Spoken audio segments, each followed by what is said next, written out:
You're listening to a Time Machine podcast.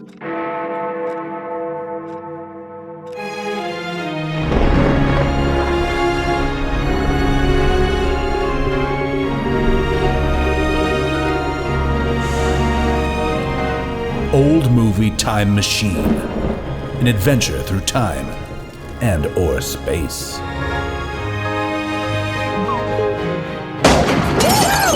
Dishes are done, man. Hello, everybody, and welcome back to Old Movie Time Machine. Uh-oh! It's the 90s. I mean, that's kind of the title. It's Oops All 90s, right? Just give it a little spin. Just keep it fresh. You guys, we got to keep it fresh, all right?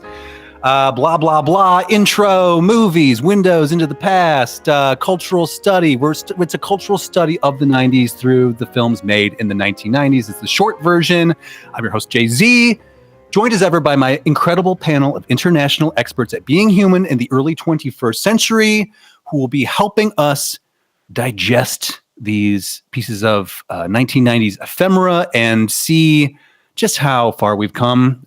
Joined on my right by the one and only, the inimitable Shrishma Naik. Hey, Shrishi Boo. Hello. Hey, and to your right and across the Atlantic Ocean, my sister and yours, Dr. Carolyn Naoroz. Hey, sis.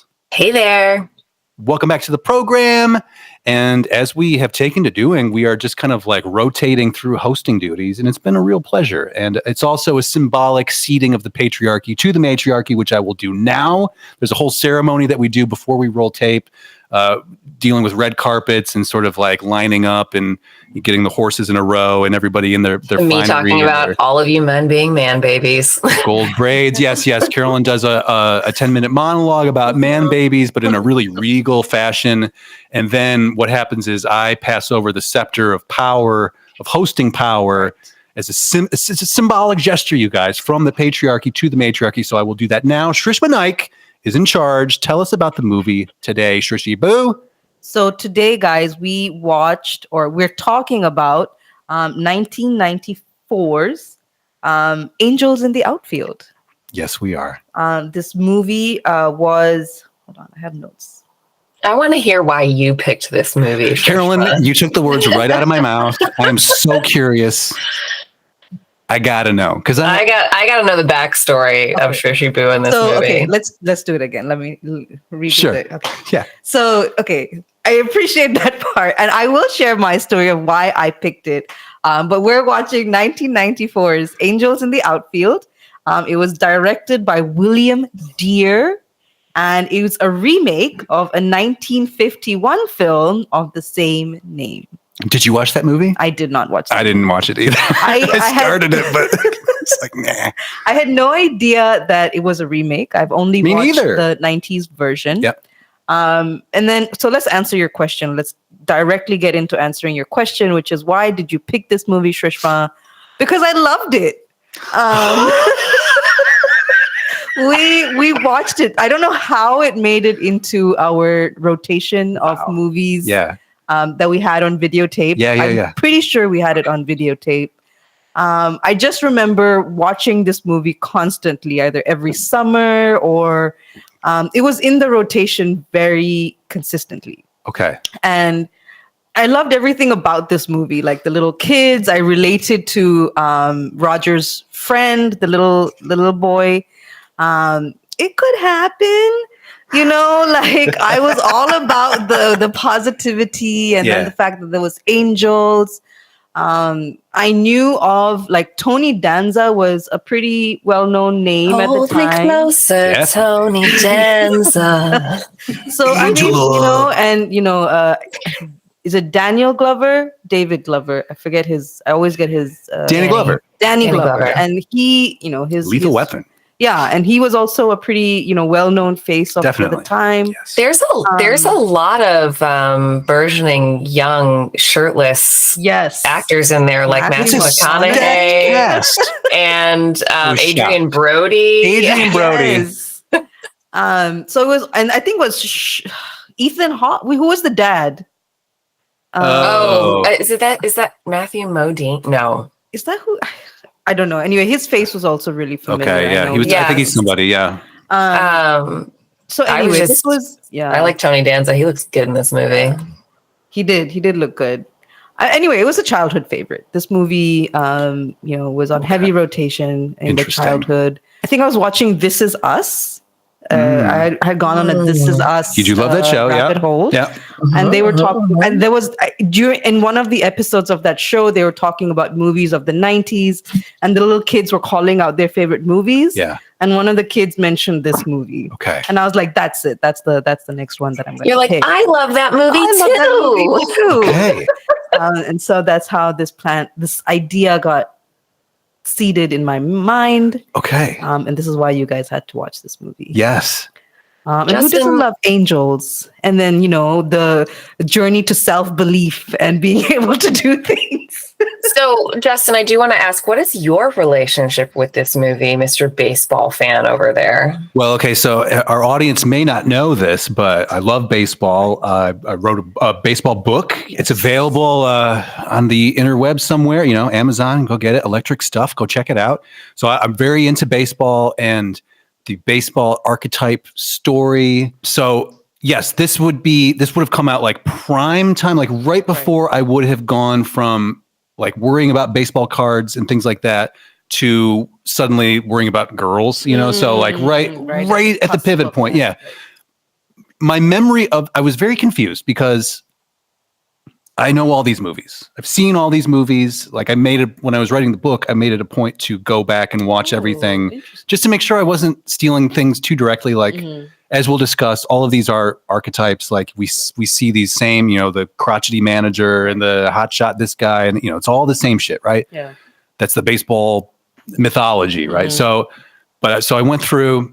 This did not make that rewatch list. So I was wondering, like, because I remember it vividly. Right. I had seen it, and most importantly, it featured prominently in my bedroom because what happened was, I think this was at like a free giveaway at like McDonald's or something like that. You could get a poster. Right. And so as a kid, it's one of those things where like you get anything that's just yours and you're like, I like this. So I had the poster up and I like baseball. Right. And it was the glove with the, the you gotta believe and the ball going through it. And so I was wondering, like, as I'm sitting down to watch this again for the first time in 30 years, like, why have I not gone back to this? And then I watched it and I realized, I hate this movie. Really? Well, I don't hate's a strong word, but like, I don't like this movie. I think it's it's not the worst baseball movie. So I made a list. Oh my God. I'm not. Are you telling me you don't like Angels in the Outfield? Can we just call the show off now? No, we have to talk about it. We have to talk about it. It's important because we can talk about you've already laid it out. All the ingredients are there. Like, this is a stacked cast. Yes. We have a backdoor taxi reunion with Tony Danza and Christopher Lloyd. Right. Al, the angel, right? And if do you know Taxi? It was a television show. Okay, right. So they were both on Taxi. I love Christopher Lloyd. We all love Christopher Lloyd. And he was another big reason why I love this movie, because obviously we had a lot of Back to the Future influences in our life. And it was the first time I think I saw him outside of Back to the Future. Yes. So it was really exciting for me to see him. But tell me more about why you don't like this movie, Justin. Because it took me it worked me a little bit. Like, it kind of jerked me around because at first I went in neutral. Shrishma, I'm telling you, like, I went in totally neutral. Okay. And the first half of it, I was almost with it. I was like, yeah, like there were better movies, but like, this isn't bad. And I'm telling you, it's not the worst movie. This is not as bad as The Babe, starring John Goodman, playing Babe Ruth. Don't see it. And it's not as bad as Cobb, starring Tommy Lee Jones as Ty Cobb. There are worse movies, right? But it's still down there. And so, first things first, like I was invested because, and maybe I'm getting old, but seeing these boys at like this foster house, like having their lonely dinner together with the bird lady from Home Alone, which, like right away, that's the plus column. Like, oh, bird lady. I love bird lady, right? Old David Time Machine walks in the movie, was like, hey, that lady. And I was like, I wanted to be like, what, the lady from Central Park? And, I was just like, I'm not even going to get into it right now. Love her. She made a character who's covered in bird shit lovable. Absolutely. Fantastic. But seeing them all at the table together discussing like those issues made me really sad. Like, it just got to me in a way like, these poor fucking boys. It's supposed to make you sad. That's why the redemption arc of them finding a home with Danny Glover means more. Right. I guess my issue is this, and of course, then we go to like the baseball stuff, Right. which is serviceable. Like I'm looking at this cast, and like McConaughey is like he's like kind of jacked in this movie, but he's not a baseball player. Jesus. Adrian Brody, that's not a baseball player. Like none of these guys are baseball players. Okay. In this, like they just But they don't look have good in the their build. youth. Just shut up, take your time. All right. That was the point. They were not meant to represent. This is just, I mean, and they're barely in the movie. I'm here to objectify these men. I'm just Absolutely. handing it right back to you guys. And I'm here to let you do it. I just, the issue I think is like halfway through the movie, this stops being a movie about baseball, Right. and becomes like a faith movie. Yeah. No, I don't like it. Except That's the whole point of the movie. Not It's called Angels in the Outfield. I do not accept your With Christian God, Shrishma with Naik. actual angels. No. Okay, Baseball movies, Carolyn, hold on one second. I just one point. If you want this movie to work, baseball movies work not with angels, but with ghosts. Those motherfuckers should be ghosts. And I know coming that out of a cornfield. because it happened in Field of Dreams and it was fucking amazing. And Field of Dreams is the second best baseball movie of all time. You've never seen it. What's your first one? The Natural? It's The Natural, yeah. Yeah, of course. I mean, it's a great one. Do you want the top five? Natural, Field of Dreams, A League of Their Own, 42, 42 is good. and a Watch controversial. 42. Yeah. The controversial fifth pick is a personal fave, Little Big League. I think it's like the best of those 90s kids and big league baseball movies. It's really good if you like that stuff. Anyway, so this is the issue is like these motherfuckers, these stupid angels and their weird, vague, like, is it Christian? Is there a God? Is like, what's the deal? I mean, like for the me, hedge and hedge and hedge. For me as a child, and even now when I watched it, I didn't pick up any Christianness to it. It was just the concept of there's a higher power that will sometimes get you through even when times are really, really tough. And that's a message everyone can get on board with. Except for the And godless. But you don't have to believe in God for that. They're just angels. Was this not also just like marketing for the Angels of Anaheim, much like the Mighty Ducks? No. I was surprised. I looked into this because I figured this. I knew that Disney owned the Angels at one point. They owned the whole franchise, but not until after this movie came out. So I think it was just the fact that you had this previous movie, which I had no idea that there was that old one. And now we have an actual, and that was made in a time when the Angels was not they weren't a team. So it was a fictional team. It was it was Pittsburgh Pirates, I think. It's set in Pittsburgh, bizarrely. And so now they're like, okay, we've got this property and there is a local, I mean, it's Anaheim. So it's right by Disney Studios. So we have the local baseball team. They're called the Angels. You guys, this is money, printing money. Why? Now, here's the other thing about it is the unbelievability of the baseball in it grinds my gears because they didn't even shoot this in Anaheim. They shot it up in Oakland, I think, in the terrible Oakland Coliseum or whatever their stadium is that like is notoriously awful. And you can tell because like there's no swag. Like if you've ever been to a baseball game, people wearing hats and t-shirts and shit like that. These are all extras. They're all in this like blank neutral stadium. No, like nothing that indicates this is like real baseball or anything. So those are the details, and you know how I get with the details. Real piece of work when it comes to it. So this is just where I'm starting with, and so I felt a little annoyed that like I kind of had the rug yanked out from underneath me, where it's like I thought this was going to be, some kind of like fun baseball thing, and then it becomes a very heavy, like we've got the whole city together and we're doing this like press conference where it's like, well, why can't we believe in angels? And everybody's like, yeah, believe in angels. I'm like, yeah, why can't we believe in angels? Well, you can, of course. Okay. Of course. This is just my personal take. Please believe in whatever you want. I just think ghosts are cooler.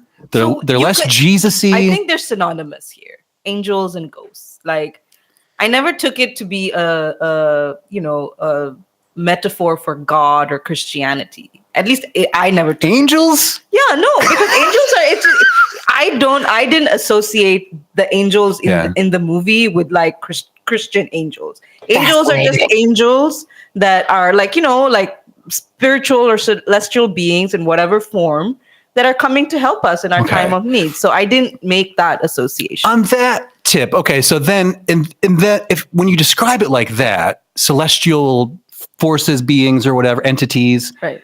You're right, that is ghosts. It's the fact that they've got halos and they've got the wings and they've got the robes and all the Hollywood. shit. That's like Hollywood for you. Like Just- you have to give Hollywood Just drives me crazy. But I would like to hear Carolyn's. Yeah, please get me away from this.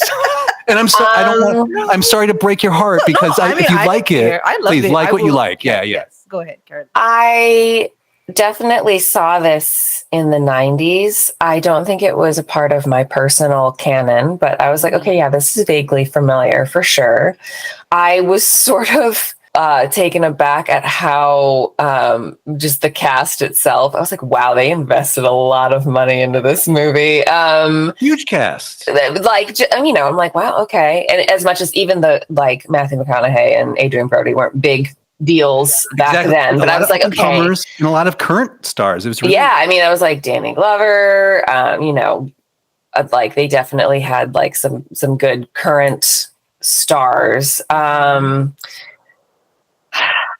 So yeah, I mean, it just wasn't like, I do remember this from childhood, but I certainly, and I think, and when I put myself like my childhood hat on, I'd be like, okay, how cool would that be to like be taken in by a baseball team and like hang out and be part of the team? That would be so awesome. Cool. Like, so I'm like, okay, that's cool. And yes, I get the sort of like sad realities of foster care, but at the same time, I definitely think like, I'm like in my adult hat, I'm like, yeah, it makes the movie richer. Because if it were kids that had loving families, it wouldn't be as meaningful to be included in the team and feel like even as a kid, you have a role of importance and people care about what you think and feel. So in that way, like I was like, okay, this is a touching movie. All right. I mean, I did feel like it was very, the depiction of angels was very Christian, but that's like my interpretation. I prefer Shrishma's of just like beings or ghosts. And you're right. They're not specific. I mean, they never say the G word. I don't think at all. No. G word. There's no reference to Jesus. Right. No. The Trinity. I don't even think they say like, faith. Yeah, they say faith. I Even think there faith was no grosses like. me I don't think they showed a church. I don't think they were ever at a church. No, that's true. Nope. Well, because it is Disney, and Disney knows like we can't get too biblical here. We're going to alienate, and we like money before God. But yeah, I mean, it was a sweet little movie, which I realized I'm like, it probably was like a really big deal in the 90s with the cast that it had. Yeah. Like as a children's movie. So I was like, oh, that's really an interesting. I mean, it is a children's movie. Let's keep it real. Oh, for sure. Yeah, it's not something that I would say that, I would sit not a and date watch movie. it today. Right. Yeah, definitely not a date movie. It's definitely a children's movie. And I think in what it's meant to be, I feel it did a very good job. Do I, as an adult that I rewatched it, I loved it because of the nostalgia. I can't say that, it's a great movie. Yeah, it had its, But it's one of those like childhood fantasy movies of like, well, how cool would it be? It's like the kind of adventures that you dream about as a kid. Like, I'm going to go hang out with a Major League Baseball team. Right. And they're going to think I'm an integral part of their success. Right. Exactly. This is why I was so astonished that this was not part of my personal canon, like because all the ingredients are there. But do you remember watching it and having the same feelings that you do now? I definitely remember seeing it at least once. I think probably, which is so bizarre because like I had the poster up, but it's just like, again, it's just like a free thing. It's mine. Yeah. I think probably on like the Disney Channel or something like that. Probably, I don't remember if I went to the theater for this one. I didn't go to. Don't have a memory of that. I don't have a memory of the theater. The one thing I really didn't like about this movie, and this is like just it's like a small but important part of this movie is the signal for the angels being there. Carolyn, again. I'm like, this we are is related. the worst. This bullshit, when they're flapping their wings at the end, I'm just barfing. I'm barfing all over myself. Oh my God, it's horrible. I'm like, we couldn't come up with anything better than that. A little more subtle. Like, kind of like, I'm going to put my hat backwards and you can see that I got, then we know the angel, but when flapping your... I know. I'm like, no, I can't with that. I also, in the rewatch, there was like, okay, that's kind of like the first time it was okay, but the continuous use of the little flappy arms. Right. I think towards the end, I was like, okay, this is cool. Once the nostalgia wore off. But still, I would let my nieces and nephews watch it. Of course. Oh yeah. It's wholesome as shit. Yeah. And there are definitely some good parts to it too. I don't mean to shit all over it. Like I feel bad. You have the freedom to have your reaction to the movie. I just want to be honest. Right. I support you, right? Yes. As a person. I think I'm okay that you don't like this movie. It would be pretty vain of me to just assume that she makes so much sense. But apparently that's what I've done. So I don't know. So just okay. So why don't we do a quick synopsis? I think most people probably know what the movie. I hope you guys know what the movie is about. But it's hold on. My first note is so sad this foster home. Period. And then just the two words, bird lady. Okay. So it's about young boy Roger and his little friend. I don't know why I can't remember this little friend's name. Is it JP or something like that? JP, I think. Yeah. Okay. And they live in a foster home. And Roger's father basically tells him that they can be a family again when the angels win the pennant. So I should have asked this in the first go, but can someone explain what the fuck the pennant is? Oh, the pennant is what you call, Major League Baseball is divided into two leagues, the American League and the National League. Okay. And back in the day, nowadays they all play each other. It's just more of like historic purposes, but it's the reason for the World Series, which is the big championship, is the winner of one league plays the other. And so when you win a league, that's the pennant. So if you're the American League champions playing in the World Series, that's the pennant. Interesting. Yeah. It took me this long to understand that. Well, there's no way for you to know that. And I must say, I can't tell you, I know the general rules of the game of baseball, but I couldn't tell you the intricacies. There are so many intricacies. Yeah. It's kind of boring. So, it is kind of boring. But anyway, so that's the condition under which he thinks his family can ever be together. So he makes a wish that, I wish the angels will win the pennant so my family can be together. And his wish is heard by the beings above. And he goes to the baseball games and he ends up seeing angels who help the players achieve their goal of winning the baseball game. So the team is very bad. Right. The team is the Angels. And they're really bad. They're led by a grumpy coach or manager, which is Danny Glover. And then, we can talk about the different characters or stereotypes of the players that we see. But essentially, it's through his sight of the Angels that he's able to give advice to Danny Glover, which leads them to win. And so he gets his dream, but, he realizes that his dad was full of shit in the first place. So this dad is put this man in jail. So this dad kind of let him down. But I think through this whole process, him and his little friend JP become close with Danny Glover, who also realizes there's more to life than just, being a grumpy old baseball manager. He becomes fond of the kids and builds a father-like connection with them. And so the movie ends with them all being one happy family. Which is really sweet. Which is very sweet. That is a thing that I do like, Shrishma. That is true. Yeah. And so in the end, it's a movie about belief, faith, believing in yourself even when times are hard, and family. Which are pretty standard messages that I guess you want to send to kids. Definitely. At that age. And Disney was really good at doing. They marketed the shit out of this movie. Yeah, and They really all these did. concepts continuously throughout all their movies. Mhm. And so it was a good kids movie, feel good movie. Yeah. And I felt good when I watched it. So you watching this with your sisters, or like With okay? my sister.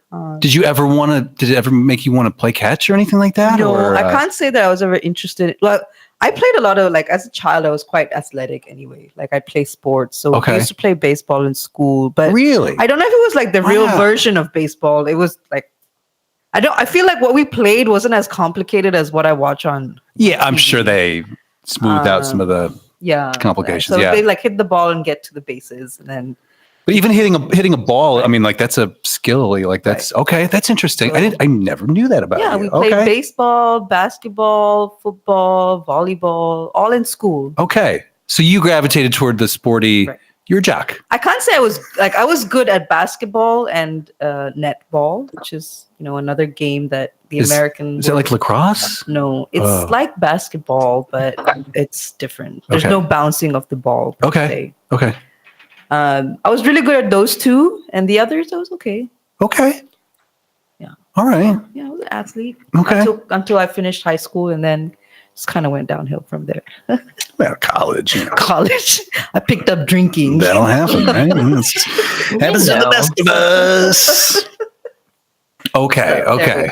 So yes, this was a good movie. But let's talk about some of the things we see in this movie. Yeah. Obviously, you get a view. I think it's one of the first movies we've seen in the 90s sequence where it's not like the traditional family. You have more. They have these two kids in foster care. You never see that. Yeah, that's very rare. You ever see it? I felt, and I think from what we've watched, we haven't seen it. Either. I wonder if I'm sorry to interrupt, but I wonder if that is because it bums people out. Like, I wonder if they do like testings and it's just like, this is too sad. Like, I just want to take my kids to a thing. Because they want to show, they want to give the image of like the wholesome family. And so this is a little bit counterproductive, but they still get to that message at the end. Definitely. And it's just tough times over there. And Bird Lady she's only certified to have them for a certain amount of time. So like they can't even build a family within, like a proper family within their own family unit as it is. And so it's. And, the two kids, JP and Roger are really close to each other. Yeah. And they don't want to be separated. So you just feel a lot for these kids. Yes. But I don't know if there's anything specific about the home or their little lives that you guys want to touch on. Yes. Is this the one where they threw shoes up? No, there was no shoes over the right? No, I don't think so. So there is the scene I have here I've noted is there's the scene when they first go to the ballpark. They love the Angels, right? It's right down the street, and they climb up on a telephone pole or something. Yeah, right. And they kind of steal their baseball games. And I love the security guard who spots them, this fucking pudgy loser who's like, hey, you kids, stop watching this free baseball game. And the kids like scurry off because they're kids, right? And I'm looking as an adult, like, why don't you get your fat ass down here and fucking make me get out of this tree, you piece of shit? Yeah. Do your job. Yeah. I'm outside here. Right. Fuck off. They're not breaking any rules. They're listening to the radio, which is easily available to everyone, and using binoculars. Right. I just love how, I wish I could tell kids resourceful. Like, look, that guy is too lazy to come down there and do anything. What's he going to do? Call the cops?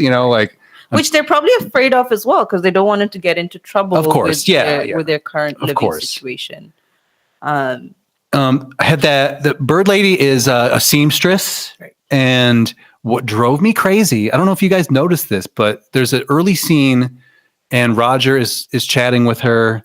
Probably, I think this is after the first ball game or something like that, but she has the sewing machine out. She's sewing and he's standing there with a huge hole in the collar of his shirt. She doesn't even offer to, oh, Roger, give me that shirt. This will take 5 seconds for me to fit. Come, what are we doing here? This is why you're only certified for temporary. No, okay, all right. I feel like Justin this movie really got on Justin. He's feeling very Like, I'm on one this week. He's picked more things than I even noticed. I just was happy that the kids found their home. I got a list here. All right, let's walk through your list. Okay, so mini taxi reunion. Nice. These are not ball players. Right. Oh, Taylor Negron, I don't know. the assistant who is in charge Right, of the kids. occupying the kids. Right. He's a very famous character actor. Like he's in a bunch of stuff. I couldn't tell you what exactly. I mean, but he is. I couldn't figure out his character. Like, is he nerdy? Is he fancy? Is he like? He tends to play sort of like stylish, kind of gay, characters. And in the classic like '90s stereotype way or whatever. And so I found this to be a weird because he doesn't go full nerd. Right. He's wearing these suits, but he's also got that kind of like long sort of cool guy hair. Right. And I just thought it was kind of weird. I don't know. No, I found his character kind of didn't fit in with everything else. Maybe just like miscast or something like that. Like if you had or he did it really well because he was supposed to be this awkward character that the kids could take advantage of. And he's quite annoying. You don't like him, which is, he's like the PR guy. Is that his deal? I think he's like the agent to Danny Glover. So they're very close. Assistant to Danny Glover. That's right. So yeah. He puts him in charge of taking care of the kids.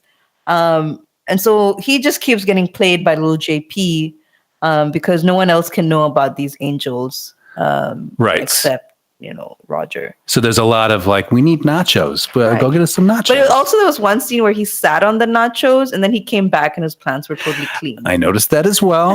I mean, we kind of let some of those continuity things go, but okay, here's a note I have. The rules when he meets Al, aka Christopher Lloyd, and he's like, "Oh, well, great. I'll just tell the manager that you're here and that you're going to help them win." He's like, "No. That's against the rules." Right. Like the rules, like that seems very vague. Like I'd probably press him on that a little bit. Like, okay, well, what are the rules then, and why is that a rule? And if you see an angel, I don't think your first reaction would be, "Let me question this," the validity and logic of what's happening. Fair point. No swearing is one of the rules. I don't like that. That annoys me. They do play the Detroit Tigers, my home team, and they won, I guess. But it shows the Tigers winning in the 1990s. Nah, they didn't do that. Nah, they did not. Never. No. Okay, smoking in the announcer's booth. We've got a cigarette watch, right? We've got ashtray count. Right.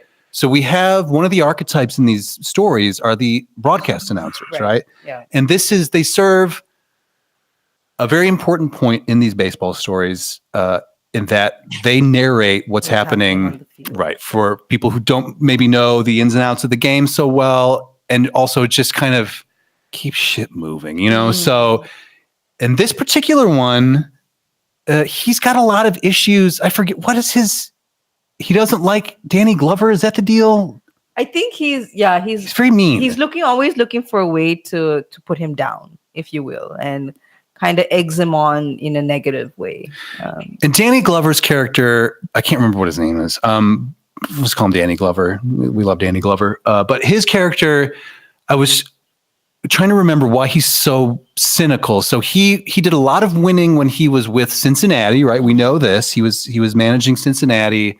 And then apparently, I can't remember what exactly happened, but he leaves there sort of in a cloud of shame and he was injured. Here. Oh, so this is as a player? Yeah. Were his big Cincinnati? Danny Glover, not Tony Danza. Nope, I know. So that the thing is, they were both players. Oh, they played together. And he was a catcher. And the guy in the radio announcer, whoever that was a player that that Danny Glover felt had purposefully run into him and tore his ACL or something, and then his career was over, and that's why he became a coach. That makes way more sense. So he was about to peak into the best years of his career.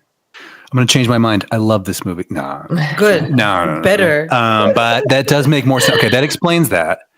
And Danny Glover, he's great. He's great. I really liked his character. I think he was a good actor of the time as well, of the 90s. I think he was well liked and well respected. I give the whole cast a lot of credit. I think the cast is doing the best they can do. The best that they could. And I think the acting is what really carries this movie more so than probably the storyline. Like you're invested in the characters and you want them to get what they want. Especially the little kids from my side. Sure. I have a note here that just says not nearly enough Danza. Like you have Tony Danza there.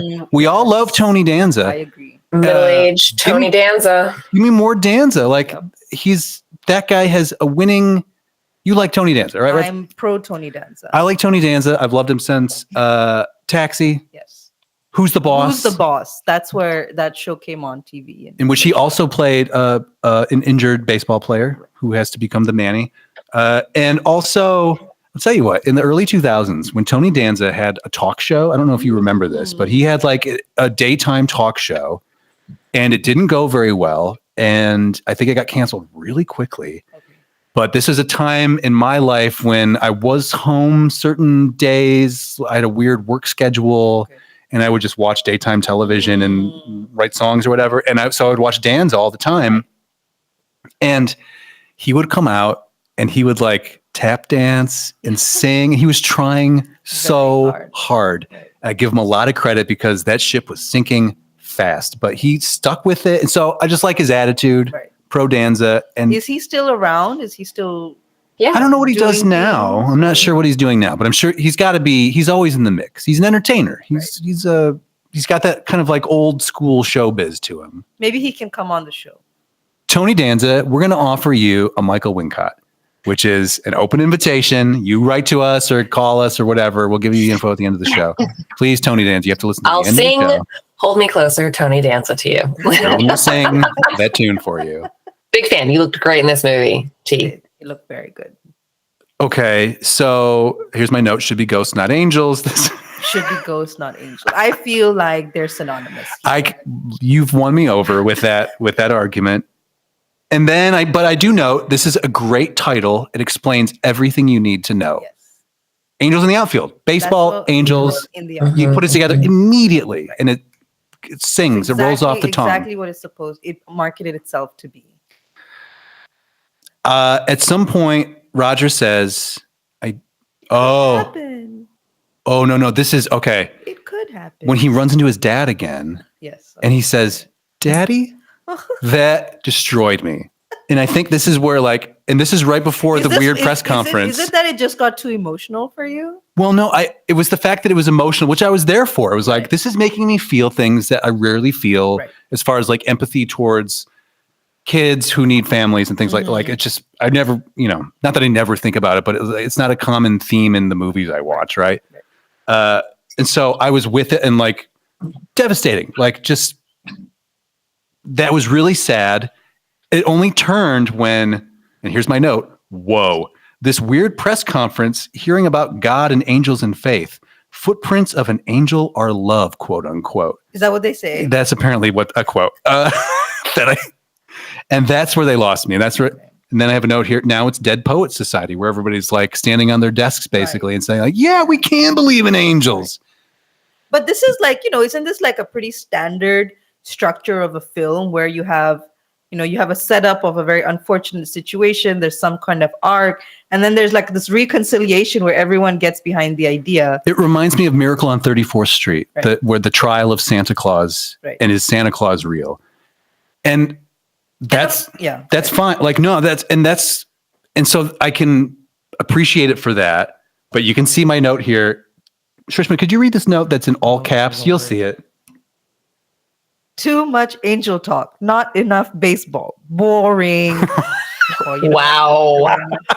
I feel so that's like, your one-line review. Yeah. I feel like in the title, Angels in the Outfield, it implied that there was angels involved.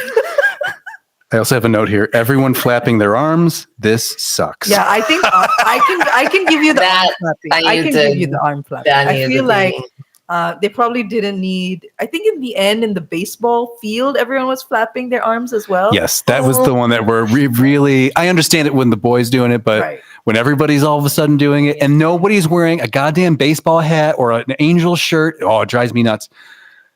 There is an extra though. I have to find the picture, but it's so quick. It's when Taylor Negron gets up at one point to go get nachos for the kids. He gets up and leaves, and right before the edit, you see the kid who's sitting behind him. This kid is the most 90s kid you've ever seen. Please, I'm going to find the picture. I took a screenshot, but please, you guys carry on. Hold on, now I have to find my notes. Do you want to do more plot, or like you take? No, we don't have to do plot. I thought the next thing we could talk about was the baseball itself. So I wanted to describe. I found a picture of the 90s kid. I wanted to describe to our audience just what we're looking at here. This is a young, he's probably 11, 12-year-old kid. He is wearing a baseball cap, and it's not an Angels cap. It is a cap for the motion picture extravaganza, 1993's Jurassic Park. Yes, he's at the ballpark wearing his Jurassic Park hat, and he has a T-shirt on with what is clearly a tiger printed on it. That is a stripy tail. And I feel like I had this outfit. I feel like I had this outfit. Maybe we all had this outfit. We probably all have this outfit. This is 1990. Okay, so this came out in 94. They shot it in 93. Obviously, the Jurassic Park swag indicates that. And I think we all kind of looked like this. Now, I will give it credit, this shot, because if we look at the pennant that he's holding here, this is a California Angels pennant. So that is accurate. But this guy behind him, that's not an Angels hat. These guys, these are all just extras back here. It's crazy. But I love 90s kid. It's a blink and you miss it type of thing. He's only on screen for a handful of frames, but I caught him. I made the effort, and here he is. So baseball archetypes. What are we seeing on this team? What are we seeing on this team with Tony Danza and Matthew Adrian McConaughey. Brody and I want to spend like 2 minutes on Matthew McConaughey because do it. When I watched this as a child, I had no idea who Matthew McConaughey was. I don't think Matthew McConaughey knew who he was. No. So he was like this really side character. And then in the rewatch, every time he came on screen, I was like, it's Matthew McConaughey. He looks so good. And that was my continuous reaction in the rewatch. What is the actor's name that was in Band of Brothers and he plays like the stupid pitcher? He's blonde, blue-eyed. I don't know. Oh my God, I'm going to look it up. Anyway. Yeah, he was another really familiar face that I'm totally blanking on his name when we're talking about this cast being like. It honestly caught me by surprise how many faces I knew that I didn't know who they were back then. But today I'm like, oh, that guy. I legit was like, David had walked in the room and I was like, oh my God, is that Adrian Brody? I was like calling out people's names and he was like, oh. Yeah, I was shocked because I had no idea. Adrian Brody, that was a huge surprise. McConaughey was a huge surprise. I had no idea that these guys were even working back at this point, but this is so early. It's funny because these types of movies, you usually kind of flesh things out with maybe somebody who's played ball before, like a minor leaguer or something like that, or somebody. Neil McDonough. McDonough. I'm not sure how you pronounce it, but is that Band of Brothers guy? He was like the like best bud in Band of Brothers, like really great big leading role. And then he was also like, I feel like he's been in a lot of things. He was the Tin Man in that Zooey Deschanel version of. Anyways, but yeah, he was the one that played the pitcher that was just a little stupid. Yeah, got you. Okay. And the pitcher has his superstitions that he does. So I got to circle 3 times. The mound and all this. Right. So that's an archetype. We have the team itself it's a band of quote unquote lovable losers, right? So they all mean well, hearts of gold, but they're just not putting it together. Yeah. And I think they're all in their own minds and they're not really looking to work together as a team. They're more like, how can I benefit out of this situation? So there's a lot of individual players whose egos seem to be clashing, Right. along with that of the manager, who's going through his own personal disappointments and not being able to make it as a successful baseball player. Mm-hmm. He's had to become a coach, and he's frustrated, and his team is not winning, and his cynicism is contagious. It is. It's rubbing off on, and everybody, is in a very unhappy place when this all starts. And so, of course, they need a little angel magic to bring them all together. These angels help them play baseball better. Let's dig in on the angels a little bit here. Well, let's finish. Do you want to go into any of the archetypes? I would love to go into more archetypes, Right. So except there aren't any because there's not enough baseball. No, that's not true. We have Tony Danza, who is he's a washed pitcher. His arm has run out of bullets to throw. Basically, we meet him. He's going through physical therapy, rehab to sort of repair a janky arm because. Now, isn't this because Danny Glover made him throw more than he needed to? There's some issue there, maybe. I can't remember what the deal is, but the point is, and this is a trope of the aging pitcher, right, or the aging athlete, the aging star. Like he was a star at one point. I think there was a scene where little JP asks him, "You used to be this guy," and that was kind of, sad because you could tell on his face. He's like, yeah, I did used to be someone really famous. Now he's feeling that way too. Right. Exactly. But he also wants another shot at redemption. Right. And he's like an old LeBron James. Oh my God. Who's looking for his final swan song. We are smack dab in the middle of NBA playoffs right now. I'm not going to get into it, but I have a lot of thoughts. So Danza is the old aging pitcher who needs one more shot to redeem himself, and he does so. Right. And okay. We also have the big boy catcher, who is just, this guy, again, not an athlete, not even close to an athlete, but I guess he was doing. He's a backstop. I guess catchers would be a little maybe trend that way, but I don't know. But otherwise, I think that's it as far as the typical ones go. Well, I think there's I feel, and correct me if I'm wrong, probably Matthew McConaughey's character is probably the up and coming star. I guess so, but they don't really use him much. Yeah, there's not. That's the thing, is that they kind of introduce them and then it doesn't lead to a whole lot. Right. Like Adrian Brody's character, what is his deal? What happens with him again? I can't remember. Adrian Brody's character, they put him in the game instead of their top hitter. Oh, he's not known to be a hitter, but he had an angel with him. Yes. And I think that's when he bunts the ball. Okay. Or he hits it and it's a low, and then it's in the infield, bouncing around. Yes, that's right. And this, okay, so can we talk angels for a second? Yes, okay. We can now talk angels. Because the angels' help involve back rubs. Oh, yeah. And just a lot of these angels are really. They're warming them up. It's the miracle that they're about. It's kind of funny, I guess. Everybody takes it in stride in a way that is maybe not realistic. Right. Like when Danny Glover starts polling his players, hey, when you were out there, what? He's like, I felt like a pair of arms were lifting me up in the air. And it's well, you didn't want to tell us that earlier, or I have to come to you with it. You're not gonna be some fucked up haunted shit happened out there. He didn't want to be exactly. He didn't want to seem crazy. He didn't want to be guys, you know what I just felt? I felt like two arms were lifting me up, and then all his teammates will think he's crazy. Where's the replay, by the way? Because that man is clearly flying in the outfield to catch that baseball, and everybody's just wow, what a play. His inner... No, he's defying physics. This is not. Why aren't we looking into this? But what could be the rational reason without everyone looking crazy?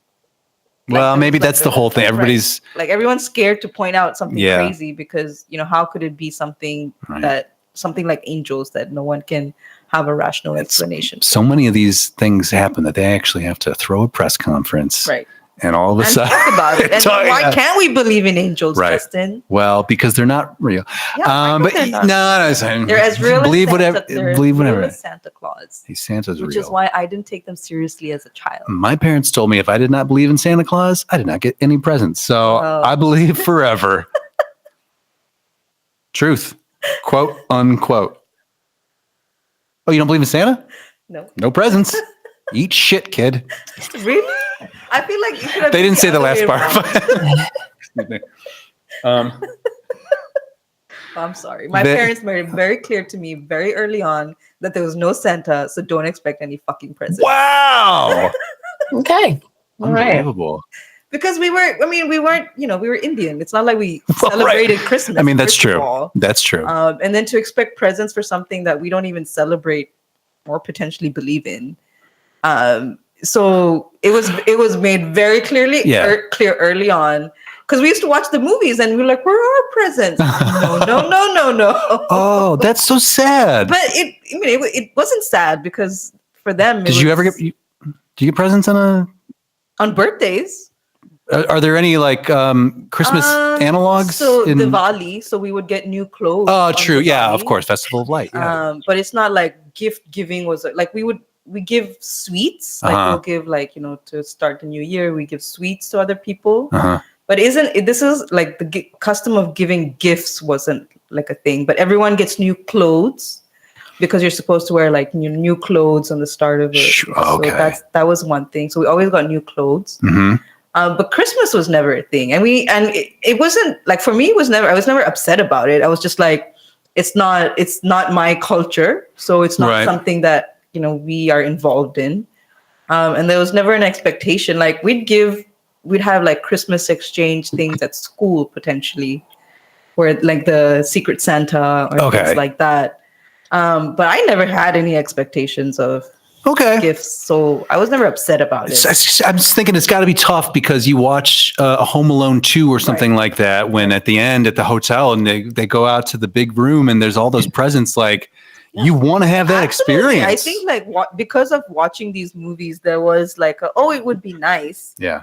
But I was never upset. Well, maybe I was at the time, but I don't think it stayed with me long enough. It wasn't even an option for you. Probably you're just like, yeah, this is whatever. Yeah, movies. But it was very clear, like, don't expect presents on Christmas. Like, it's not happening. Like, and there is no Santa. That shit is not real. So we knew pretty early. Wow, that's fun.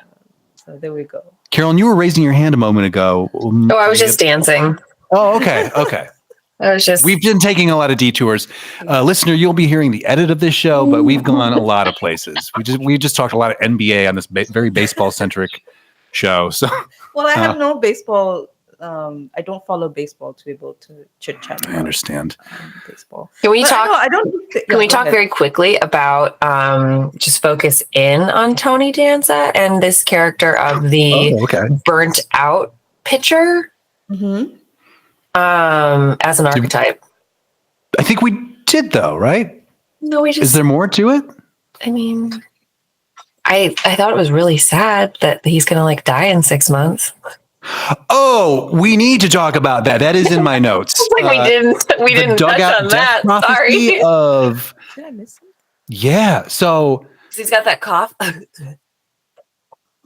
Yeah. So is it Christopher Lloyd tells Roger, this is fucked up. This is where this movie takes a turn I was not anticipating. Where he's like, yeah, well, it's a big deal because this will be his last game because he's dying in 6 months.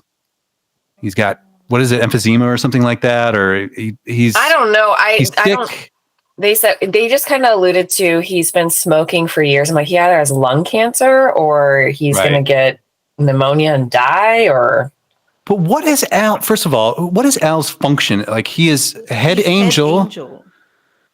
Jesus Christ. I want to see the mythology laid out. I needed the novelization. He's here, and then all the other angels. I get the hierarchy chart, Shrishma. Thank you. In the org chart.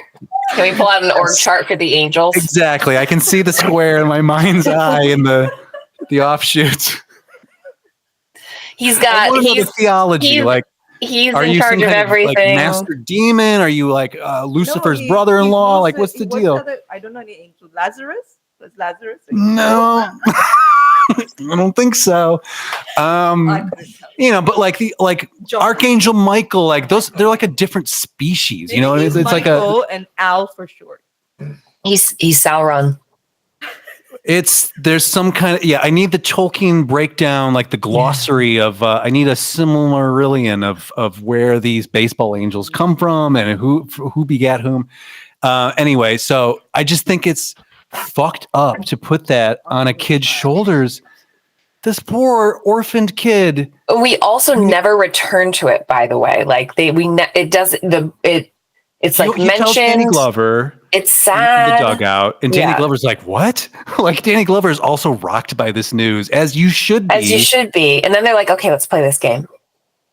Right? Yeah, exactly. Win, so then his last, and then he dies. Before he dies came through. And right. We don't actually need to see the death; it's implied. Oh yeah, God, no, I definitely don't want to see that death. I just thought it was like a really heavy beat to lay in this already heavy in a very different way, faith-oriented baseball film. It seemed like a lot, but so good call, Carolyn. Sorry, didn't want to leave that one untouched. Yeah. The other I feel like we should talk about a little bit more is Roger, who's played by Joseph Gordon. Oh yeah, why not? Yeah. The kid. We should talk about him. As a little kid. Since I watched Angels in the Outfield, I watched 2 subsequent movies with him as a grown-up. Okay. One was Dark Knight Rises, where he plays Robin, and then the other one was Inception. Yeah. So he clearly went into what's his face? What's the director? Oh, Christopher Nolan. Christopher Nolan's, circle. He's a very talented actor. He's great. He was sort of a fixture because he's in this movie, and also he was in the show Third Rock from the Sun. Exactly. Uh-huh. So, and that was one that we watched at our house because we love Jane Curtin and John Lithgow. Yep. And he was in a lot of movies. Even through the 90s. I think he's been very consistent. He's been a very consistent. He has a reputation for being a real try-hard. He's very into challenges and doing the work as an actor to pick up, he'd be the guy like, quadriplegic juggler, eh? Well, then I'll just have to figure out how to do that. And then he'll learn the thing, there's nothing wrong with that. He's very good as a child actor, I will say, like this, which is rare, it's very rare that somebody is actually good. I think he gives a good performance here. I thought both of the kids were really endearing. I felt like they weren't acting older than the ages that they were intended to play. Like it was, and I guess that for the screenwriters too, like they kept it like, okay, they're young enough to believe in angels and like it could happen. Like, Roger in particular, I feel like gets across a level of zealotry. He has the personality, like a cult-like almost sense of like, but there are angels out there. He's a believer. He's a true fucking believer. And he's a believer. He got to see the angels. He's the only one who actually sees them. So he has actual reason to be. He doesn't doubt his lying eyes. Right. No, but they're not lying because there are angels. They are angels. There's no way. That team sucked. There's no way they would win that many games. And he's got a crazy film catalog. I think he was Beethoven, or however you say Beethoven. Beethoven? Yeah, there we go. Which Beethoven? Why? He's in a Beethoven movie? About the dog. Oh, the dog Beethoven. Oh, all right. Do you hear how excited I got? You were like, the prospect of the Beethoven movie I've never heard of before. The one about the big Saint Bernard dog, which was also a great movie from my childhood. I just had my spirits lifted and destroyed you could slow it down. Maybe I'll pitch this down. Maybe I'll slow that moment down and replay it here so you can hear my heartbreak when I realize that there's not a new Beethoven movie. There is not. He was also in 500 Days of Summer. Yeah. I never saw it, but people loved it. You should watch it. 10 Things I Hate About You. Put it on the list, by the way. We got to get to that one. Yeah, for sure. So, I mean, I think it was nice to see him as a little child actor, and Yeah, he was to good. know that he's really progressed in his career and done some great body of work. It is nice to see when a child actor is not chewed up by the Right. system. Exactly. Side note, I think I told you guys I've been listening to a couple of episodes of this podcast starring Kimmy Gibbler and Stephanie from the show Full House. Like the people, like they do an episode show now. And I have to tell you, I was just checking it out because it's like, all right, what's this like? And it's really nice to hear how nice they are and how much they like each other and how much the whole cast likes each other. Like it's feel good vibes only. Right. And I kind of appreciate it. That's very rare in this dark, cynical world where people shit on angel baseball movies mercilessly. Absolutely. And it's just nice to hear that They're still nice people. that they can be human being, that actors can be human beings and survive. It's nice to see, so good for JGL, right? JGL. Who's JGL? Joseph Gordon-Levitt. Oh yeah. Yes. Yeah. Great guy. I mean, I don't know about him as a person, but That's the thing. We don't know him personally. his acting is pretty well done. And we are not giving him a win cut. Who are we giving the win cut to? Is it Danny Glover? Tony Danza. No, Tony Danza. All right, more Danza. That's right. Okay. But those were my main points on this movie. I don't know if there's anything you guys want to call out. I've hit my list of. I generally appreciated the angels. I appreciated the message. A lot of nostalgia intertwined in rewatching of this movie. I'm okay with the baseball inaccuracies. I think that's fair. And it was nice to see a young Matthew McConaughey. He did have his shirt off an awful lot, so good for him, guys. I guess there's not really a lead woman outside of Bird Lady, is there? There's no. It's very male centric. But yeah, representation. There was diversity in the film, so you must. Oh, definitely. We got a full United Benetton 90s style. Like everybody's there, so that's nice to see. The last thing we can touch on is just the evolution of a sports-based movie. I like this one as a sports-based movie, but I think, I don't think much has changed. Probably the sports in question. We see more football focus. I don't know. I haven't seen a good baseball one, or haven't heard of a good baseball one recently. Yeah, I think it's been a little while. Right. I think and maybe that matches the general decline in interest in that game. But also, I think, we've been taken over by the superhero genre. Well, there's that too. Yeah. So we haven't seen. That's a good point. That's a very good point. Recent sports movie that I have. I'm going to my baseball list here. 42. That's a new one. That's good. Still like 10 years. Yeah, it's been a while. Also, Moneyball. Moneyball. What's Did you that ever about? Oh, it's Brad Pitt. Okay. I like that one. It's basically how he plays this manager of the Oakland Athletics, Billy Beane. Is based on a real story of how they take this low budget team and he uses data and statistics to kind of build a winning team, and everybody pushes back against it. Now that you say it, it's coming. Okay. But those are fairly recent. There have been some boxing movies. Oh, definitely. Yeah. They came out with the Creeds. Yeah. And also, what was it? The Claw or? With Jake. Yeah, it could be. I don't know. But I've never enjoyed a boxing movie. I must. You ever see Raging Bull? No. Oh, it's pretty intense. I just can't. I can't. Concept of boxing, like intentionally hitting people, is not my thing. Me too. Otherwise, even football stuff. Like even football, I can't think of the most recent football movie that I've seen. No. Basketball. I mean, we had Space Jam. Space Jam, yeah, which was whack. Really bad. Although I just saw an article that is making a real comeback on the streamers. Like that's a big Netflix hit. Kids are probably watching it. It's shit though. It's such a bad movie. It's shit. Yeah, I was really disappointed. But you know what? The original Space Jam also kind of shit. but put it on the list. It was okay. We're gonna watch it. I think it was novel. Because it was novel, I feel it did well. Like then to remake it and then over make it, I feel like is what they did. Yeah, they overreached quite a bit. And so there was that.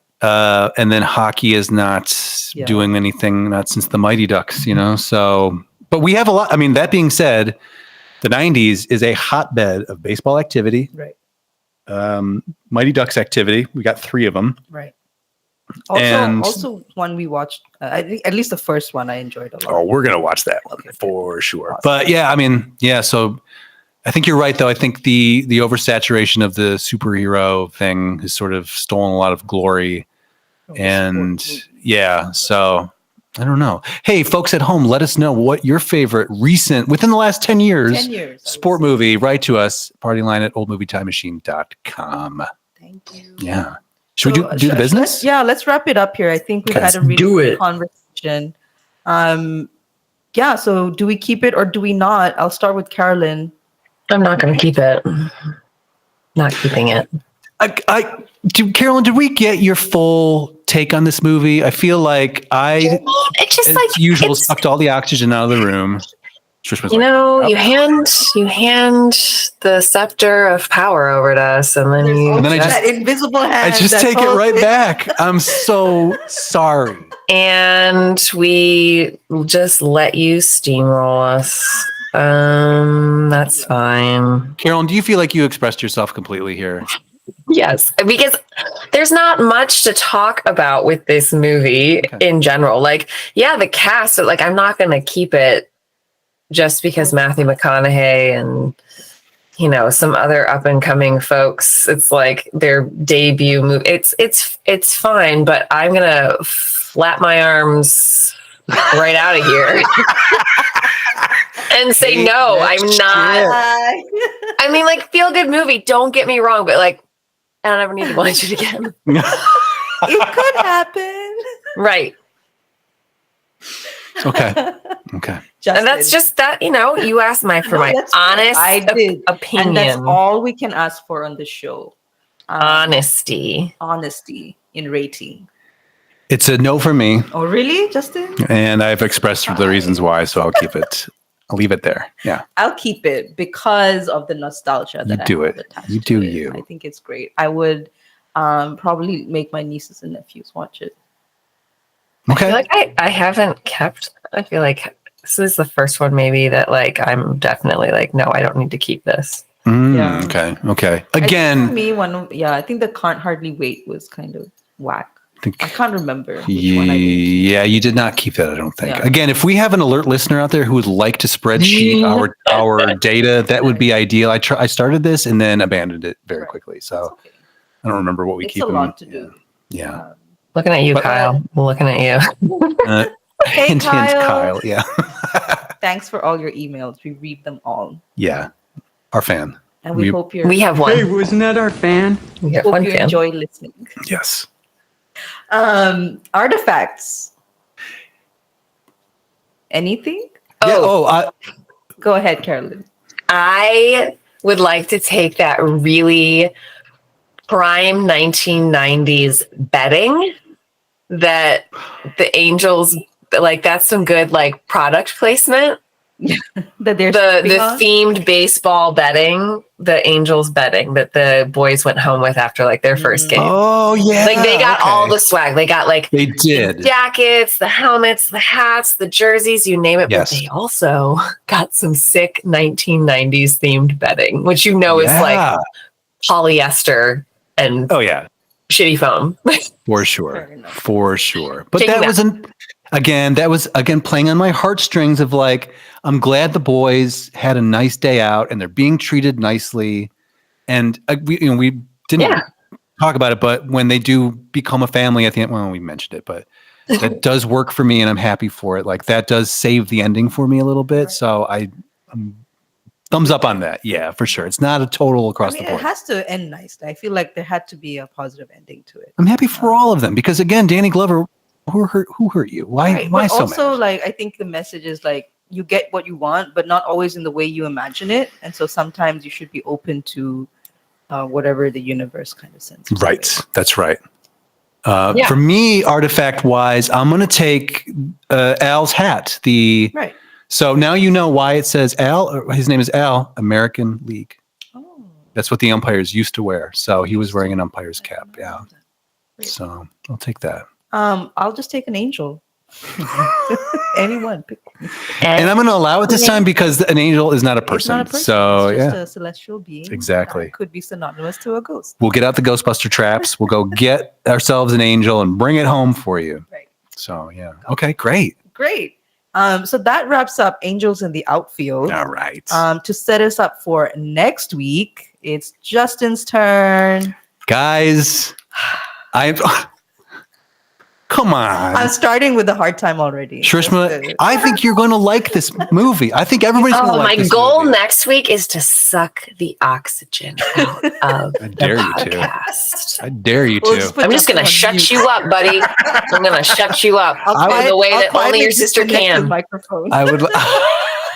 Yeah, Shrishma, That's we're a gonna good come up prank. with a You plan. should do that at some point. I'm not even gonna I'm gonna ask be you a all question. like outraged, like What is happening? what is going on here? Not even gonna ask Start- you a question about your opinion. No, I'm gonna give you mine about your Sorry, choice. Okay, go for it. Tell us what I it am is. representing the patriarchy and all of its faults, right? Okay, Big so man, guys, baby, give us your movie. we have talked about film and culture in the 1940s, 50s, and 60s.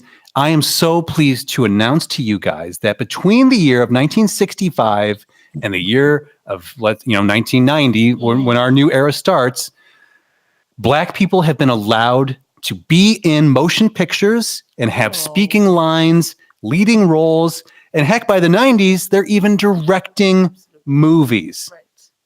So I'm so proud I'm so curious. Okay. and so glad that we are going to be talking about next week.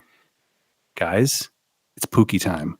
We're going to watch Baby Chris Rock in 1991's New Jack City. Oh, okay. I've never watched this movie. Oh, But I'm glad you started us down this path We got- because I'm just gonna stop there. No, say it. No, because I had one. My next movie was gonna be along the same. Okay, because we've been talking a lot of white people shit in the 90s, and we need to acknowledge this other population of people because they are on their own journey as well, and they are telling their own story. So it's very exciting. This movie is fucking awesome. Right. This would be, we're going to talk about Who it. directed this one? Mario Van Peebles, the son of Melvin Van Peebles, who is a very important figure. We'll talk about it next week. But New Jack City, everybody get caught up. Carolyn, as a dancer, professional dancer, trained dancer, I need you to do a little bit of homework if that's okay. Yeah. What do you want me to Because do? New Jack City is very closely tied to a musical genre called New Jack Swing. Okay. And New Jack Swing and dance go together. I know this somehow, and you're going to maybe help us explain a little bit. Cool.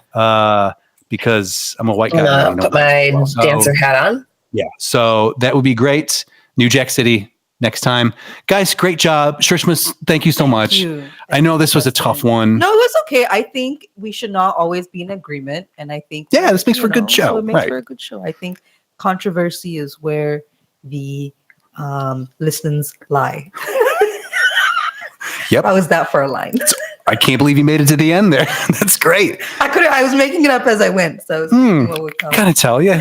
But you landed it. So, all right. But great job. Carolyn, as ever, great job. And audience, if you've made it this far, as ever, great job. So until next time, please never forget that this has been Old Movie Time Machine. Oh, shit. All 90s.